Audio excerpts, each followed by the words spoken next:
નમસ્કાર, હું પાયલ પટેલ.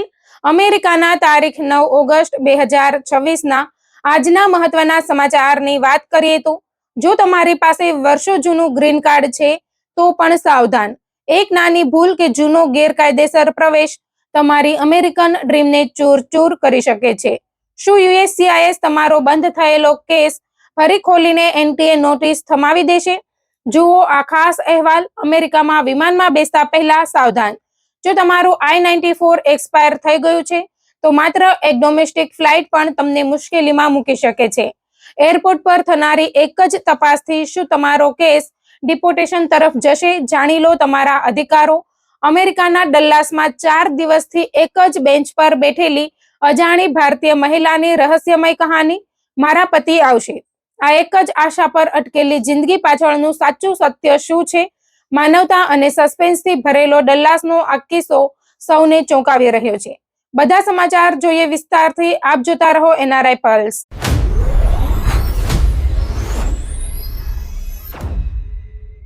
અમેરિકામાં ગ્રીન કાર્ડ હાથમાં છે એટલે હવે કોઈ ડર નથી. તમે સુરક્ષિત છો અને તમને કોઈ અમેરિકા છોડાવી નહીં શકે. જો તમે પણ વર્ષોથી આ માન્યતા સાથે અમેરિકામાં રહેતા હોય તો આજના સમાચાર ખાસ ધ્યાનથી સાંભળજો, કારણ કે ગ્રીન કાર્ડ હોવા છતાં કેટલાક કિસ્સામાં અમેરિકન ઇમિગ્રેશન વિભાગ ફરીથી તમારા વર્ષો જૂના ઇમિગ્રેશન રેકોર્ડને ખોલી શકે છે.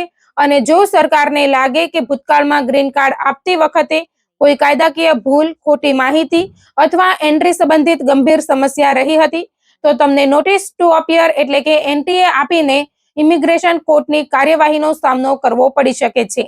ખાસ કરીને એવા ભારતીયો અને ગુજરાતીઓ માટે આ મુદ્દો મહત્વનો છે જેમણે વર્ષો પહેલા અમેરિકામાં પ્રવેશ કર્યો હતો પરંતુ તેમની એન્ટ્રીના પુરાવા આજે સ્પષ્ટ નથી, અથવા પછી યુ વિઝા, મેરેજ આધારિત કેસ કે અન્ય ઇમિગ્રેશન પ્રક્રિયા મારફતે ગ્રીન કાર્ડ મેળવ્યું છે. સૌથી પહેલા એક વાત સ્પષ્ટ છે. ગ્રીન કાર્ડ એટલે અમેરિકામાં કાયમી રીતે રહેવાનો દરજ્જો, પરંતુ તે અમેરિકન સિટીઝનશીપ નથી. ગ્રીન કાર્ડ ધારકોને અમેરિકામાં રહેવા અને કામ કરવાનો અધિકાર મળે છે, પરંતુ વોટિંગ જેવા અધિકારો સામાન્ય રીતે સિટીઝન માટે જ હોય છે. અને જ્યારે કોઈ ગ્રીન કાર્ડ ધારક સિટીઝનશીપ માટે અરજી કરે છે ત્યારે યુએસસીઆઈએસ તેની ઇમિગ્રેશન હિસ્ટ્રી પણ તપાસી શકે છે. એટલે જ કેટલાક લોકો વર્ષોથી ગ્રીન કાર્ડ હોવા છતાં સિટીઝનશીપ માટે અરજી કરતા ડરે છે. હવે સૌથી મહત્વનો સવાલ એ છે કે આખરે કયા ગ્રીન કાર્ડ ધારકો માટે જૂની એન્ટ્રી સમસ્યા બની શકે છે? એવા લોકોના કેસમાં ખાસ સવાલ ઊભો થઈ શકે છે જેમની અમેરિકામાં એન્ટ્રી કેવી રીતે થઈ હતી તેનો યોગ્ય રેકોર્ડ નથી. ઉદાહરણ તરીકે, કોઈ વ્યક્તિ ઘણા વર્ષો પહેલા બોર્ડર પરથી અમેરિકામાં આવી હોય, તેની પાસે I-94 અથવા અન્ય એન્ટ્રી રેકોર્ડ ઉપલબ્ધ ન હોય અને ત્યારબાદ કોઈ ઇમિગ્રેશન બેનિફિટ દ્વારા ગ્રીન કાર્ડ મેળવી લીધું હોય તો ભવિષ્યમાં સરકાર તેની મૂળ એન્ટ્રીની કાયદાકીય સ્થિતિ તપાસી શકે છે. અહીં વેવ થ્રુ એન્ટ્રીનો મુદ્દો પણ મહત્વનો છે. ઇમિગ્રેશન કાયદા હેઠળ કેટલીક પરિસ્થિતિમાં વ્યક્તિ કાયદેસર પોર્ટ ઓફ એન્ટ્રી પર પહોંચી હતી અને ઇમિગ્રેશન અધિકારીએ તેને ઔપચારિક પ્રક્રિયા વિના આગળ જવા દીધી હતી, તો ચોક્કસ સંજોગોમાં તેને ઇન્સ્પેક્શન માટે પૂરતી એન્ટ્રી માનવામાં આવી શકે છે. પરંતુ ધ્યાન રાખજો, આ વાત ગેરકાયદેસર રીતે બોર્ડર પાર કરનાર વ્યક્તિ માટે લાગુ પડતી નથી. એટલે જો કોઈ વ્યક્તિ કહે કે ઓફિસરે મને રોક્યો નહીં એટલે મારી એન્ટ્રી લીગલ હતી, તો એટલું પૂરતું નથી. એન્ટ્રી કયા સ્થળેથી થઈ, કઈ તારીખે થઈ, તે સમયે ઇમિગ્રેશન અધિકારી સાથે શું થયું અને કોઈ દસ્તાવેજ ઉપલબ્ધ છે કે નહીં, આ બધી વિગતો મહત્વની બની શકે છે.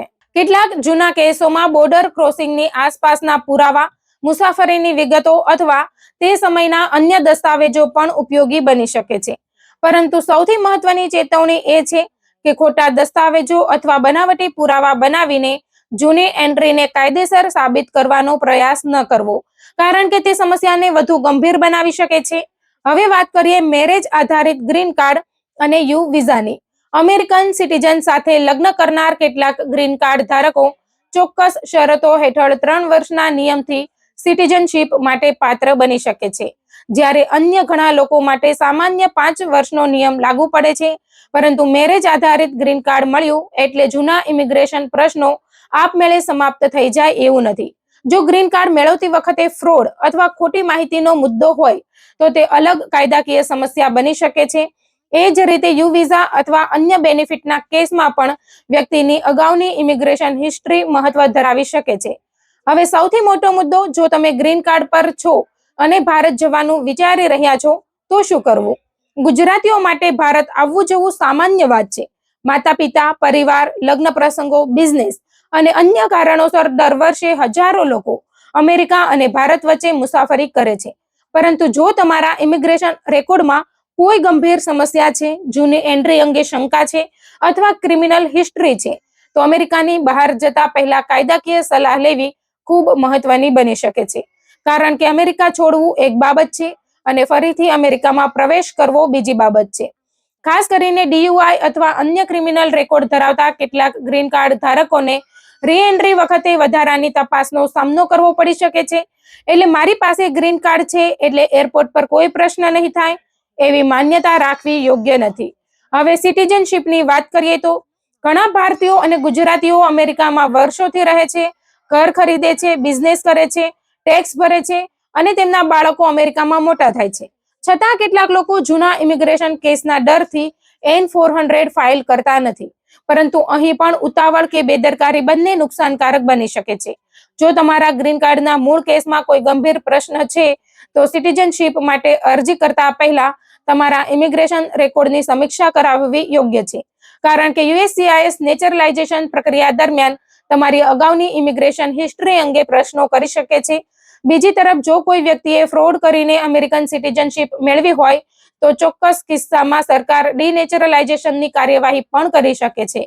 એટલે આ આખી વાત માત્ર ગ્રીન કાર્ડ સુધી સીમિત નથી. ખાસ કરીને છેલ્લા કેટલાક સમયથી અમેરિકામાં ઇમિગ્રેશન એન્ફોર્સમેન્ટ અને દસ્તાવેજોની ચકાસણી અંગે ચર્ચા વધી રહી છે. આ વાતનો અર્થ એ નથી કે દરેક ગ્રીન કાર્ડ ધારક સરકારના ટાર્ગેટ પર છે, પરંતુ જે વ્યક્તિના રેકોર્ડમાં વાસ્તવિક કાયદાકીય સમસ્યા છે તેના માટે જૂના કેસને સમજવું પહેલા કરતા વધુ મહત્વનું બની શકે છે. અમેરિકામાં રહેતા ઘણા ગુજરાતીઓ વર્ષોથી મહેનત કરીને અહીં ઘર, બિઝનેસ અને પરિવાર ઊભો કરે છે. આવી સ્થિતિમાં કોઈ જૂની ઇમિગ્રેશન ભૂલને કારણે અચાનક કાયદાકીય મુશ્કેલી ઊભી થાય તે કોઈ પરિવાર માટે નાની વાત નથી. તેથી ડરવાની જગ્યાએ પોતાના દસ્તાવેજો અને ઇમિગ્રેશન ઇતિહાસને સમજવો વધુ જરૂરી છે. અને જો કોઈ સરકારી નોટિસ આવે તો તેને ટેબલના ડ્રોવરમાં મૂકી દેવી કે પછી જોઈશું એવું કરવું યોગ્ય નથી. કારણ કે ઇમિગ્રેશન કેસમાં સમયસર લેવાયેલું યોગ્ય પગલું ઘણી વખત ખૂબ મોટો ફરક પાડી શકે છે. અમેરિકામાં રહેતા ભારતીયો અને ખાસ કરીને ગુજરાતીઓ માટે આજનો સૌથી મોટો સંદેશ એ છે કે વર્ષો જૂની ઇમિગ્રેશન હિસ્ટ્રીને હળવાશથી ન લો. જો તમારી એન્ટ્રી, ગ્રીન કાર્ડ મેળવવાની પ્રક્રિયા, જૂના દસ્તાવેજો, મેરેજ કેસ, યુ વિઝા અથવા ક્રિમિનલ રેકોર્ડ અંગે કોઈ સવાલ હોય તો યોગ્ય ઇમિગ્રેશન એટર્ની સાથે તમારો કેસ તપાસાવો. અને જો DHS, USCIS અથવા ઇમિગ્રેશન કોર્ટ તરફથી નોટિસ ટુ અપિયર કે બીજી કોઈ ગંભીર નોટિસ મળે તો તેને ક્યારેય અવગણશો નહીં. NTA મળ્યું એટલે તરત ડિપોર્ટેશન થઈ જાય છે એવું નથી. સામાન્ય રીતે વ્યક્તિને કોર્ટમાં પોતાનો કેસ રજૂ કરવાની કાયદાકીય તક હોય છે, પરંતુ નોટિસને અવગણવી કે કોર્ટની તારીખ ચૂકી જવી મોટી મુશ્કેલી ઊભી કરી શકે છે. તેથી જો તમારું ગ્રીન કાર્ડ વર્ષો જૂનું છે તો માત્ર ગ્રીન કાર્ડની એક્સપાયરી ડેટ જોઈને નિશ્ચિત ન બનો. તમારા ઇમિગ્રેશન રેકોર્ડની સ્થિતિ પણ સમજો. કારણ કે અમેરિકાની ઇમિગ્રેશન સિસ્ટમમાં ક્યારેક વર્ષો પહેલા બનેલી એક નાની ભૂલ આજે મોટો પ્રશ્ન બની શકે છે. અને એટલે જ ગ્રીન કાર્ડ ધરાવતા દરેક ભારતીય અને ગુજરાતી માટે આ સંદેશ ખૂબ મહત્વનો છે. તમારા દસ્તાવેજો તપાસો, તમારી જૂની એન્ટ્રી સમજો, સરકારી નોટિસને ગંભીરતાથી લો અને કોઈ પણ મોટો નિર્ણય લેતા પહેલા યોગ્ય કાયદાકીય સલાહ મેળવો.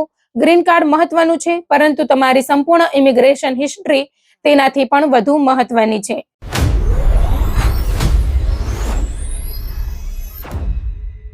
અમેરિકામાં રહેતા ભારતીયો અને ગુજરાતીઓ માટે આ સમાચાર માત્ર એક સામાન્ય ઇમિગ્રેશન અપડેટ નથી.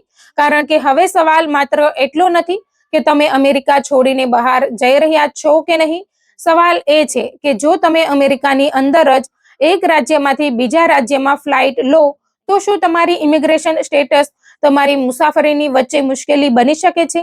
કલ્પના કરો, તમે પરિવાર સાથે એરપોર્ટ પહોંચ્યા છો, બેગ ચેક ઇન કરી લીધી છે, ફ્લાઇટ માટે તૈયાર છો અને અચાનક તમને કેટલાક સવાલો પૂછવામાં આવે છે, તમારા દસ્તાવેજો માંગવામાં આવે છે અને ત્યારે તમને સમજાય છે કે તમારા પાસપોર્ટ કરતાં પણ એક નાનો દસ્તાવેજ અહીં વધારે મહત્વનો છે, I-94.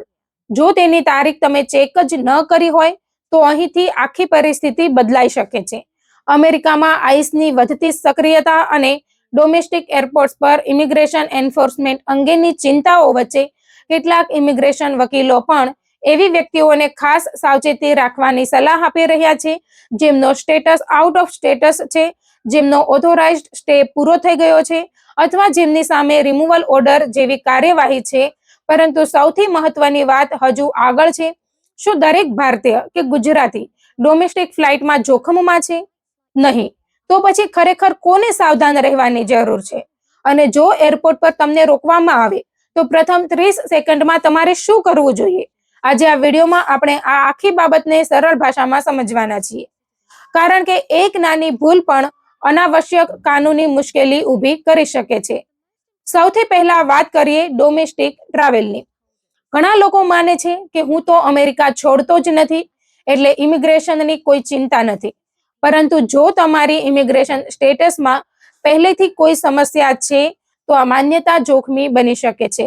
ડોમેસ્ટિક ફ્લાઇટ એટલે ઇમિગ્રેશન રૂલ્સથી સંપૂર્ણ મુક્તિ એવું નથી. જો કે અહીં એક વાત સ્પષ્ટ રાખવી જરૂરી છે, દરેક ડોમેસ્ટિક ટ્રાવેલર આઈસના ટાર્ગેટ પર નથી. સામાન્ય રીતે તમારી પરિસ્થિતિ તમારા વ્યક્તિગત ઇમિગ્રેશન સ્ટેટસ અને કાનૂની રેકોર્ડ પર આધાર રાખે છે. એટલે જો તમે H-1B, H-4, F-1, F-2, L-1, L-2 અથવા અન્ય કોઈ સ્ટેટસ પર છો તો ડોમેસ્ટિક ટ્રાવેલ પહેલા તમારો વર્તમાન સ્ટેટસ અને જરૂરી દસ્તાવેજો ચેક કરવો ખૂબ જ મહત્વપૂર્ણ છે. અને હવે આવે છે પહેલો મોટો ચેક પોઈન્ટ, તમારો I-94. ઘણી વખત લોકો પોતાના વિઝાની એક્સપાયરેશન ડેટ જોઈને માને છે કે તેઓ અમેરિકામાં ત્યાં સુધી રહી શકે છે, પરંતુ વિઝાની તારીખ અને અમેરિકામાં તમારો ઓથોરાઇઝ્ડ સ્ટે એક જ વસ્તુ નથી. I-94 તમારા એડમિશન અને ઓથોરાઇઝ્ડ સ્ટે અંગે મહત્વપૂર્ણ માહિતી આપે છે. એટલે ફ્લાઇટ બુક કરતા પહેલા એક કામ ચોક્કસ કરો, તમારો I-94 તપાસો. જો I-94 ની તારીખ પૂરી થઈ ગઈ હોય અથવા તમારી ઇમિગ્રેશન સ્ટેટસ અંગે કોઈ શંકા હોય તો ડોમેસ્ટિક ટ્રાવેલ પહેલા ઇમિગ્રેશન એટર્નીની સલાહ લેવી વધુ સુરક્ષિત બની શકે છે. હવે કલ્પના કરો કે તમે એરપોર્ટ પર છો અને કોઈ અધિકારી તમને રોકે છે. અહીં સૌથી મહત્વની વાત, ગભરાશો નહીં, ભાગશો નહીં, બૂમાબૂમ ન કરો અને શારીરિક વિરોધ કરવાનો પ્રયાસ ન કરો. શાંતિથી રહો અને પરિસ્થિતિ સમજો. જો તમારી ઓળખ માટે દસ્તાવેજ માંગવામાં આવે તો યોગ્ય ઓળખપત્ર બતાવવાની પ્રક્રિયા અનુસરો. પરંતુ જો વાત ઇમિગ્રેશન સ્ટેટસ અથવા પૂછપરછ સુધી પહોંચે અને તમને લાગે કે જવાબ આપવો તમારી પરિસ્થિતિને અસર કરી શકે છે તો તમે શાંતિથી તમારા અધિકારોનો ઉપયોગ કરી શકો છો. તમે કહી શકો છો, I am exercising my right to remain silent. અને જો તમને કસ્ટડીમાં લેવામાં આવે અથવા કાનૂની મદદની જરૂર હોય તો કહી શકો છો, I want to speak to any attorney. પરંતુ અહીં એક ખૂબ જ મહત્વપૂર્ણ બાબત છે. અમેરિકાની સિવિલ ઇમિગ્રેશન કાર્યવાહી અને ક્રિમિનલ કેસીસના નિયમો એક સરખા નથી. દરેક વ્યક્તિને દરેક પરિસ્થિતિમાં સરકાર દ્વારા વકીલ આપવાની ગેરંટી નથી. એટલે જો તમારી ઇમિગ્રેશન સિચ્યુએશન પહેલેથી જ જટિલ હોય તો મુસાફરી પહેલા જ વકીલની સલાહ લેવી વધુ સમજદારી છે. હવે આવો તો ભૂલની વાત કરીએ જે કેટલાક લોકો ઉતાવળમાં કરી શકે છે. કોઈ અધિકારી તમને દસ્તાવેજ આપે અને તમે વાંચ્યા વગર સહી કરી દો. આવું ન કરો. જો તમને કોઈ ઇમિગ્રેશન ડોક્યુમેન્ટ્સ આપવામાં આવે અને તમે તેની કાનૂની અસર સમજતા ન હોવ તો શક્ય હોય ત્યાં સુધી પહેલા તમારા એટર્ની સાથે વાત કરો. કારણ કે એક સહી કરેલો દસ્તાવેજ પાછળથી ગંભીર કાનૂની પરિણામો લાવી શકે છે. હવે પ્રશ્ન છે, કયા લોકો માટે સાવચેતી સૌથી વધુ જરૂરી છે? સૌથી પહેલા એવા લોકો જેમનો I-94 એક્સપાયર થઈ ગયો છે. બીજા, જેમનો ઓથોરાઇઝ્ડ સ્ટે પૂરો થઈ ગયો છે અથવા જેઓ આઉટ ઓફ સ્ટેટસ છે. ત્રીજા, જેમની સામે રિમૂવલ ઓર્ડર અથવા ઇમિગ્રેશન કોર્ટ સંબંધિત કાર્યવાહી છે. અને ચોથા, જેમની સામે કેટલાક પ્રકારના ક્રિમિનલ ચાર્જીસ અથવા કન્વિક્શન છે. ખાસ કરીને DUI અથવા ડ્રગ રિલેટેડ કેસ હોય તો તેની ઇમિગ્રેશન કોન્સિક્વન્સીસ અલગ હોઈ શકે છે. એટલે મારો ક્રિમિનલ કેસ તો નાનો છે એવું માનીને તેને અવગણવું યોગ્ય નથી. દરેક વ્યક્તિનો કેસ અલગ હોય છે. હવે અહીં એક બીજી વાત પણ ધ્યાનમાં રાખો. ટેક્સાસ, ફ્લોરિડા અથવા અલ્બામા જેવા રાજ્યો અંગે સોશિયલ મીડિયા પર ઘણી ચર્ચા થઈ શકે છે, પરંતુ તેનો અર્થ એવો નથી કે આ રાજ્યોમાં પ્રવેશતા જ દરેક ભારતીયની ધરપકડ થશે. આવી અતિશયોક્તિથી બચવું જરૂરી છે. વાસ્તવિક જોખમ વ્યક્તિના ઇમિગ્રેશન સ્ટેટસ, કાનૂની રેકોર્ડ અને ચોક્કસ પરિસ્થિતિ પર આધારિત હોય છે. હવે આવો એક પ્રેક્ટિકલ ચેકલિસ્ટ બનાવી લઈએ. ડોમેસ્ટિક ફ્લાઇટ પહેલા તમારા પાસે ઓરિજિનલ પાસપોર્ટ, I-94 ની માહિતી અથવા પ્રિન્ટ આઉટ અને તમારી સ્થિતિને લાગુ પડતી I-797 એપ્રુવલ નોટિસ જેવી જરૂરી દસ્તાવેજોની નકલ છે કે નહીં તે તપાસો. F1 સ્ટુડન્ટ્સ માટે લાગુ પડતા દસ્તાવેજો જેમ કે I-20 અને એમ્પ્લોયમેન્ટ ઓથોરાઇઝેશન ધરાવતા લોકો માટે EAD જેવા દસ્તાવેજો પણ પોતાની પરિસ્થિતિ પ્રમાણે મહત્વપૂર્ણ હોઈ શકે છે. તમારા જરૂરી દસ્તાવેજોની સુરક્ષિત ડિજિટલ કોપી રાખવી પણ ઉપયોગી બની શકે છે. અને પરિવાર સાથે મુસાફરી કરતા હોવ તો એક વધુ વાત, તમારા પરિવારના વિશ્વસનીય સભ્યને તમારા ઇમિગ્રેશન એટર્નીની કોન્ટેક્ટ ઇન્ફોર્મેશન ખબર હોવી જોઈએ, કારણ કે કટોકટીમાં વકીલનો નંબર ક્યાં છે એ શોધવાનો સમય ન મળે. હવે ફેશિયલ રિકગ્નાઇઝેશન અંગે પણ એક વાત. કેટલાક એરપોર્ટ અને મુસાફરી પ્રક્રિયામાં ફેશિયલ રેકોગ્નાઇઝેશન ટેકનોલોજીનો ઉપયોગ થાય છે અને કેટલીક પરિસ્થિતિમાં પ્રવાસીઓને ઓપ્ટ આઉટ સંબંધિત વિકલ્પો અથવા પ્રક્રિયા વિશે માહિતી આપવામાં આવી શકે છે. જો તમને લાગુ પડતી પ્રક્રિયામાં ઓપ્ટ આઉટ કરવાનો વિકલ્પ ઉપલબ્ધ હોય અને તમે તેનો ઉપયોગ કરવા માંગતા હોવ તો તમે શાંતિથી મેન્યુઅલ ID વેરિફિકેશન અંગે પૂછપરછ કરી શકો છો. પરંતુ ફરી એકવાર, કોઈ પણ અધિકારી સાથે શારીરિક વિરોધ કરવો યોગ્ય નથી. હવે સૌથી મોટો સવાલ, શું આ સમાચારને કારણે ભારતીયો અને ગુજરાતીઓએ ડોમેસ્ટિક ટ્રાવેલ બંધ કરી દેવી જોઈએ? જવાબ છે ના. દરેક વ્યક્તિ માટે આવું કહેવું યોગ્ય નથી. પરંતુ જો તમારી ઇમિગ્રેશન સ્ટેટસમાં કોઈ અનિશ્ચિતતા છે તો ટ્રાવેલ પહેલા લીગલ એડવાઇસ લેવી વધુ સમજદારી છે. ખાસ કરીને I-94 એક્સપાયર્ડ હોય, રિમૂવલ ઓર્ડર હોય, ઇમિગ્રેશન કોર્ટ કેસ ચાલતો હોય અથવા કોઈ ગંભીર ક્રિમિનલ મેટર હોય તો મારે તો માત્ર ડોમેસ્ટિક ફ્લાઇટ લેવાની છે એવું કહીને જોખમ ન લો.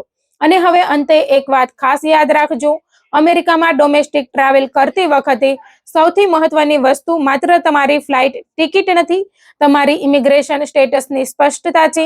એરપોર્ટ જતા પહેલા I-94 તપાસો, જરૂરી દસ્તાવેજો સાથે રાખો, તમારી કાનૂની સ્થિતિ સમજો અને જો તમારી પરિસ્થિતિ જટિલ હોય તો ટ્રાવેલ પહેલા ઇમિગ્રેશન એટર્નીની સલાહ લો, કારણ કે મુશ્કેલી આવે પછી કાશ મેં પહેલા ચેક કર્યું હોત એવું કહેવા કરતા મુસાફરી પહેલા 5 મિનિટ તમારી ઇમિગ્રેશન ફાઇલ ચેક કરી લેવી ઘણી સારી છે. અને જો તમે અમેરિકામાં રહેતા કોઈ ભારતીય, Gujarati, H-1B holder, student, worker અથવા તેમના પરિવારના સભ્ય છો તો આ માહિતી માત્ર તમારી પાસે ન રાખો, તમારા પરિવાર સાથે પણ શેર કરો, કારણ કે કદાચ તેમની આગામી ડોમેસ્ટિક ફ્લાઇટ પહેલા આ જ માહિતી સૌથી વધુ કામ આવી શકે છે.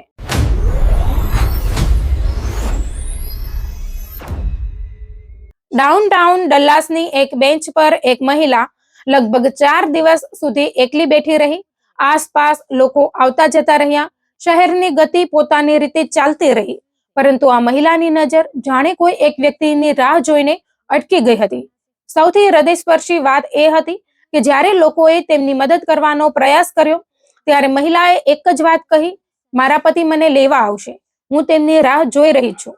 અમેરિકાના ટેક્સાસ રાજ્યના ડલ્લાસ શહેરમાંથી સામે આવેલી આ ઘટના માત્ર એક અજાણી મહિલાની મુશ્કેલીની વાત નથી, પરંતુ વિદેશની ધરતી પર કોઈ વ્યક્તિ મુશ્કેલીમાં હોય ત્યારે આખો ભારતીય સમુદાય કેવી રીતે આગળ આવી શકે છે તેની પણ એક માનવીય કહાની છે. મળતી માહિતી અનુસાર ડાઉનટાઉન ડલ્લાસના માર્કેટ સ્ટ્રીટ વિસ્તારમાં કોમર્સ અને જેક્શન સ્ટ્રીટ વચ્ચે કોર્ટ વિસ્તારની નજીક આવેલી એક બેન્ચ પર આશરે 45 થી 60 વર્ષની ઉંમરની એક મહિલા સતત ઘણા કલાકો સુધી જોવા મળી હતી. સ્થાનિક લોકો અને સોશિયલ મીડિયા પર આ બાબતની માહિતી ફેલાયા બાદ ખબર પડી કે મહિલા લગભગ 4 દિવસથી એ જ વિસ્તારમાં એકલી જોવા મળી રહી હતી. તેમની સ્થિતિ જોઈને એવું લાગતું હતું કે તેઓ માનસિક રીતે ખૂબ જ પરેશાન અથવા દુઃખી સ્થિતિમાં છે. સૌથી મોટી મુશ્કેલી એ હતી કે મહિલાની આસપાસ કોઈ પરિવારજન દેખાતા નહોતા અને તેઓ ક્યાંથી આવી હતી, ક્યાં જવાની હતી અને તેમના પરિવારજનો કોણ હતા તેની કોઈ સ્પષ્ટ માહિતી શરૂઆતમાં મળી રહી નહોતી. સોશિયલ મીડિયા પર વાયરલ થયેલા એક ફ્લાયરમાં મહિલાનું સંભવિત નામ દેવભક્તિ મનોજનાથ જણાવવામાં આવ્યું છે, પરંતુ અહીં એક મહત્વની વાત સમજવી જરૂરી છે. આ નામની સત્તાવાર પુષ્ટિ થઈ હોવાનું હાલમાં સ્પષ્ટ નથી. એટલે આ નામને અંતિમ ઓળખ તરીકે નહીં, પરંતુ સોશિયલ મીડિયા પર સામે આવેલી માહિતી તરીકે જ જોવું જરૂરી છે. મહિલાની ભાષા અંગે પણ શરૂઆતમાં અલગ અલગ માહિતી સામે આવી હતી. વાયરલ ફ્લાયરમાં એવો દાવો કરવામાં આવ્યો હતો કે મહિલા માત્ર તેલુગુ બોલે છે અને અંગ્રેજી બોલી શકતી નથી, પરંતુ બાદમાં ઇન્સ્ટાગ્રામ પર શેર કરવામાં આવેલા એક વિડીયોમાં તેઓ અંગ્રેજીમાં વાત કરતી જોવા મળી હતી.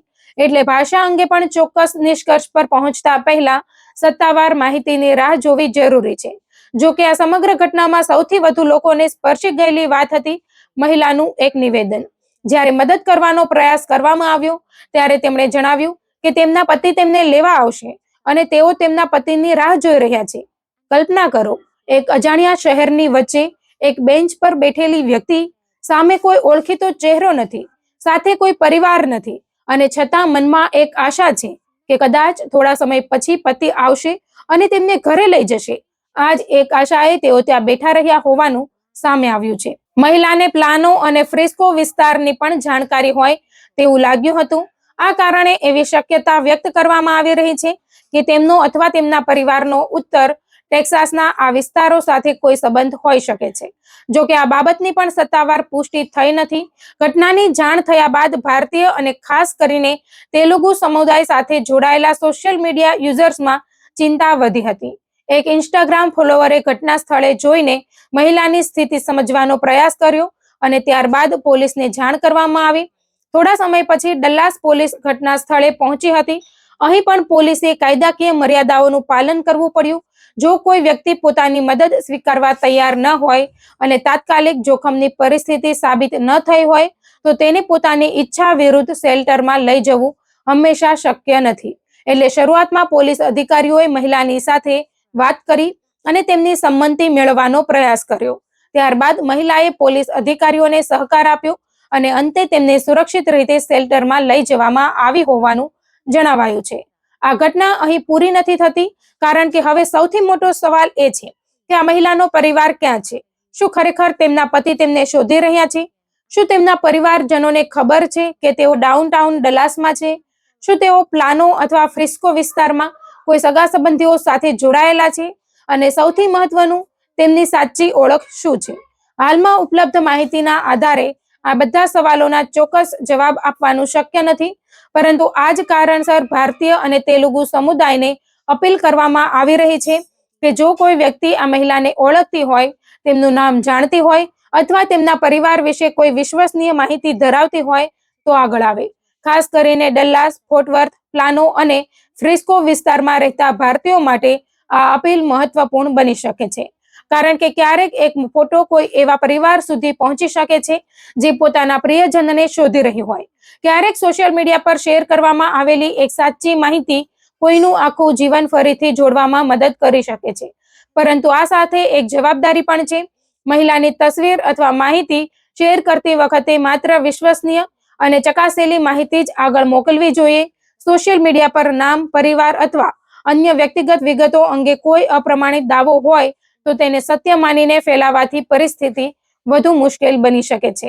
હાલમાં ઉપલબ્ધ માહિતી અનુસાર મહિલાને પોલીસની મદદથી શેલ્ટરમાં સુરક્ષિત રાખવામાં આવી છે, પરંતુ તેમના પરિવાર સાથે સંપર્ક થયો છે કે નહીં અથવા તેમને ચોક્કસ કયા શેલ્ટરમાં રાખવામાં આવ્યા છે તે અંગે સત્તાવાર સ્પષ્ટતા સામે આવી નથી. જો કોઈ વ્યક્તિ આ મહિલાને ઓળખે છે અથવા તેમના પરિવાર અંગે વિશ્વસનીય માહિતી ધરાવે છે તો ડલ્લાસ પોલીસ ડિપાર્ટમેન્ટની નોન ઇમરજન્સી લાઇન 214-671-4268 પર સંપર્ક કરી શકાય છે. આ નંબરનો ઉપયોગ માત્ર વિશ્વસનીય માહિતી આપવા માટે જ કરવો જોઈએ. આ આખી ઘટનામાં કદાચ સૌથી મોટો સંદેશ એ છે કે વિદેશમાં રહેતા લોકો માટે સમુદાય માત્ર તહેવારો, કાર્યક્રમો અને ઉજવણીનું નામ નથી. જ્યારે કોઈ વ્યક્તિ અજાણી પરિસ્થિતિમાં એકલી પડી જાય ત્યારે તેની ઓળખી કાઢવા, સુરક્ષિત કરવા અને તેના પરિવાર સુધી પહોંચાડવા માટે આગળ આવવું પણ સમુદાયની જ જવાબદારી છે. ડલ્લાસની એ બેન્ચ પર 4 દિવસ સુધી બેઠેલી આ મહિલાની કહાની હજુ અધૂરી છે. તેમના જીવનમાં શું બન્યું, તેઓ ત્યાં કેવી રીતે પહોંચ્યા અને તેઓ જે પતિની રાહ જોઈ રહ્યા હતા તે ખરેખર ક્યાં છે? આ સવાલોના જવાબ હજુ મળવાના બાકી છે, પરંતુ એક વાત ચોક્કસ છે, જ્યારે એક અજાણી વ્યક્તિ મુશ્કેલીમાં હોય અને કોઈ બીજો વ્યક્તિ તેની મદદ માટે ઊભો થાય ત્યારે માનવતા હજુ જીવંત છે, તેનો વિશ્વાસ વધુ મજબૂત બને છે. હવે જરૂર છે કે આ મહિલાની સાચી ઓળખ અને તેમના પરિવાર સુધી પહોંચવા માટે માત્ર વિશ્વસનીય માહિતી સાથે મદદ કરવામાં આવે, જેથી કદાચ ટૂંક સમયમાં આ રાહ જોતી આંખોને પોતાના પરિવારનો ચહેરો જોવા મળે અને ડલ્લાસની એ બેન્ચ પર શરૂ થયેલી આ દર્દભરી કહાનીનો અંત એક સુખદ મિલન સાથે થાય. આ ઘટનાને જોતા એક વાત ખાસ સમજવી જરૂરી છે કે વિદેશમાં રહેતા આપણા લોકો માટે પરિવારથી દૂર રહેવું ક્યારેક ખૂબ જ મુશ્કેલ બની શકે છે. ખાસ કરીને જ્યારે કોઈ વ્યક્તિ મુશ્કેલીમાં હોય અને પોતાની વાત યોગ્ય રીતે કોઈ સુધી પહોંચાડી ન શકે, ત્યારે આસપાસના લોકોની નાની મદદ પણ તેના માટે ખૂબ મોટી બની શકે છે. આ મહિલાની કહાનીમાં પણ કદાચ સૌથી મોટો સવાલ એ નથી કે તેઓ 4 દિવસ સુધી ક્યાં બેઠા હતા, પરંતુ એ છે કે આ 4 દિવસ દરમિયાન તેમના મનમાં શું ચાલી રહ્યું હશે. તેઓ ખરેખર પોતાના પતિની રાહ જોઈ રહ્યા હતા કે પછી કોઈ ગેરસમજના કારણે ત્યાં અટવાઈ ગયા હતા, તે હજુ સ્પષ્ટ નથી. પરંતુ હવે સૌથી મહત્વનું છે કે તેમની ઓળખ અને પરિવાર સુધી પહોંચવામાં મદદ મળે. જો કોઈ વ્યક્તિ તેમને ઓળખતી હોય તો કૃપા કરીને અપ્રમાણિત અફવાઓ ફેલાવવાના બદલે સીધી પોલીસ અથવા વિશ્વસનીય સમુદાય સંસ્થાઓનો સંપર્ક કરે. કદાચ તમારી એક સાચી માહિતી કોઈ પરિવારને તેમના પ્રિયજન સુધી પાછું પહોંચાડી શકે છે અને કદાચ આ મહિલાની લાંબી રાહનો અંત પણ ટૂંક સમયમાં આવી શકે.